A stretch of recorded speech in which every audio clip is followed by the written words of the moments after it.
content creation is a tough space, right? Like, I mean, I'm sure you know more, like more than anyone. And on that, the travel segment is even harder. So, like, to crack. So, what is the strategy, or rather, like, what are some things that work for you? And like, do you have Mm. any tips that you would like to share that help you grow consistently and build your community? So I think you're very right when you say that. I wouldn't say travel is a hard space to crack, but it's a very saturated space, Yeah. right? Because by the end of the day, travel is something that everyone can create because everyone loves to travel. So Yeah. it's not a niche. I would say a very small niche, like Mhm. something like personal finance is a niche that only some people can take over because Yeah. by the end of the day, it's the knowledge of that, right? So I think for me, that's what I kind of try to build in my own like content and space, which was how do I pose myself as an expert in the space Mhm. that I'm working in. So if it's travel, I try to create content which is helpful. Maybe Mhm. out of like, say, if I'm posting 5 things a week, one piece of content would be more aspirational, wherein you see something, you find it pretty. But I try to very consciously try to make a decision to keep 4 out of those 5 posts informational so that Yeah. I am able to position myself as someone who knows, like, who has the knowledge versus Mhm. any other skill. Like everyone has, I think, a strong skill which they need to identify when they're creating content. For some people, it could be cinematography. For some Mhm. people, it could be photography. For some Mhm. people, it could be something completely different, like personal finance, tech, Yeah. whatever. Yeah. For me, it was always, like I said earlier as well, sharing my experiences and also being able to help people travel better. So, Mhm. which is why I thought that okay, I need to crack that as my niche and try Yeah. to make my pose myself as someone who's able to do that.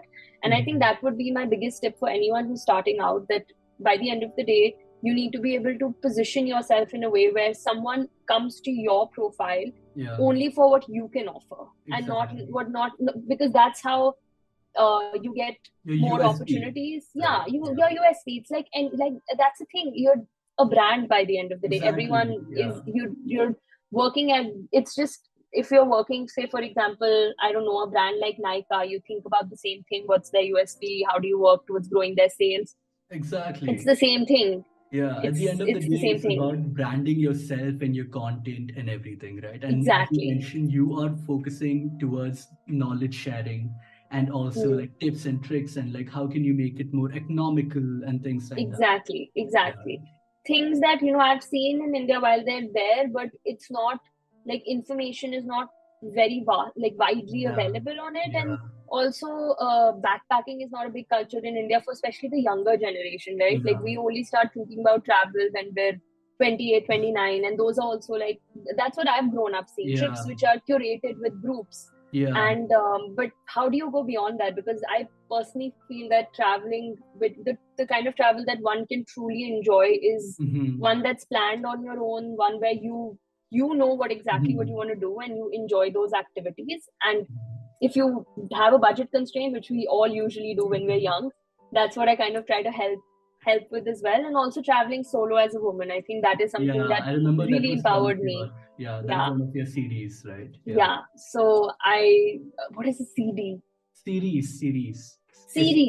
yeah. Yeah. Series. Yeah. Yeah, that is something that I try to focus on as well because I personally feel like I would love to see more women traveling solo, Mhm. especially from India, because it's such an enriching experience. So yeah. No, totally. I mean, I love that thing because even on LinkedIn also it did so well. Everybody appreciated that content because they were like, okay, yeah, this is something people want to know about and Yeah. genuinely care about. And you were Yeah. passionate about it as well. It's not like, and you shouldn't fake it, right? Like I see a lot of people just for the sake of like standing out, they create something to stand out. Mm-hmm. Rather, Mm-hmm. it should be something that you're passionate about so that like people know that it's genuine because they can understand if it's fake sooner or Exactly. later. I agree. I agree because I mean, by the end of the day, like I said, you are the one showing up. So how Yeah, long can you fake it for? If you're not enjoying something, exactly. there's no point in creating content around that because after a point you yourself would be It like, becomes a I have chore. nothing more to Uh, say. Yeah. yeah, So yeah, for yeah. sure, agreed.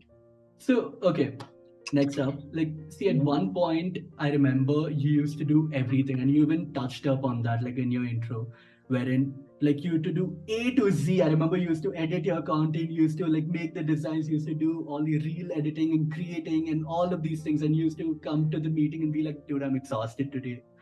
So how is that, and like work wise and also mentally, and like compared to that, now you have a team, you're delegating your work. So how's that helped? Like how's that transition helped? Would you recommend delegating as much as possible, or would you still like to have like some things to yourself? Mm-hmm. This is a very difficult question for me, because I guess just like anyone who starts out with their own brand, delegation, I think, is one of the things that I struggle with the most still. But I definitely think that earlier, for sure, I was doing everything A to Z, like you said, from ideating to shooting to editing to putting it out. I think everything was being done by me, and that does get very overwhelming after a point. Also because just having a team, and I think that's one of the best things about working in the corporate world, which is something I truly miss, is having that structure of a team where you know that, okay, I am responsible for this person's responsible for this person's responsible for this, and then you can all come together with your own ideas and bring that vision together. And I think that is such a beautiful thing when it comes to like the whole corporate world.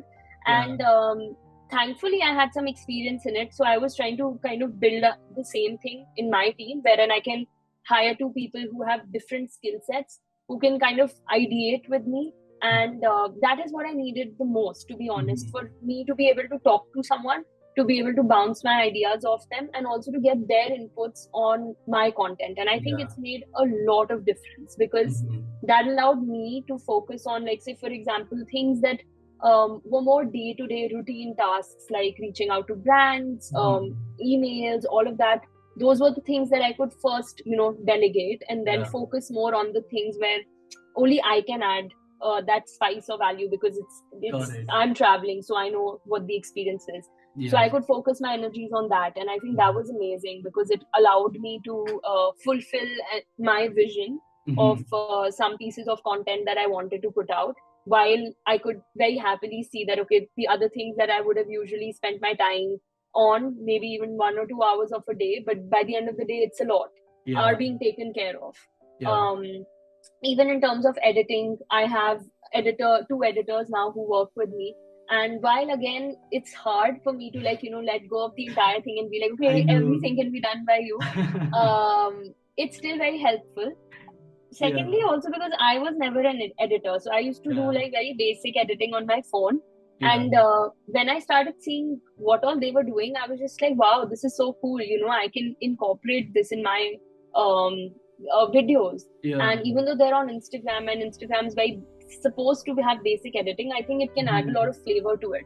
So it helped me learn as well. And I would have never upskilled in this area if I wouldn't have worked with people who were actual experts in their jobs. True. So that was amazing. So I've learned some editing now. I can sit on my laptop and edit things, and I think I've come a far way from being very scared of it. I know so many creators who are like, oh no, I can't let this go, because I can't trust that person will be able to do what I can do, what I am envisioning. But then, to be honest, they might be able to do it. There are people who are much better than you. I mean, at least they'll be able to like enhance whatever idea you have and bring it to a like level where you'll be like, oh shit, I could have actually done that.